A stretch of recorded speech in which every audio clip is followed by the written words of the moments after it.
আর কথা কাটাকাটির ফাঁকেই ওই অসভ্য নোংরা ছেলেটা মোবাইল চার্জারটা এক ছুঁয়ে নিয়ে নেয় নিজের হাতে, আর সঙ্গে সঙ্গে আমার গলায় পেঁচিয়ে ধরে। তারপর প্রচণ্ড চাপ দিয়ে আমার পুরো শ্বাসটাই বন্ধ করে দেয়। কথা, আমি আর শ্বাস নিতে পারি না।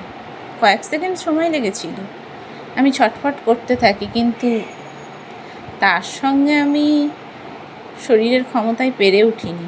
গলায় ওরকমভাবে মোবাইল চার্জার পেঁচিয়ে চাপ দিতেই থাকে, টেনে ধরতে থাকে মোবাইল চার্জারকে। আর কতক্ষণই বা আমি লড়াই করতে পারবো বল? পারিনি। আচমকাই ঘটনাটা ঘটে গেছিল। ব্যাস, তারপর আমি বাই বাই করে ফেলি, আর সেও হাসি মুখে আমার বাড়ি থেকে বেরিয়ে যায়। পরের ঘটনা তুই সবটাই জানিস। হ্যাঁ, কথা, তুই ভেবেছিলিস তোর কাছে পুরো খবরটা ঠিকঠাক পৌঁছায়নি, কারণ তুই জানতিসই না যে ঘটনাটা এইটা ঘটেছে। তাই তোকে আমি ডায়েরিটা আর চার্জারটা দিয়ে গেলাম।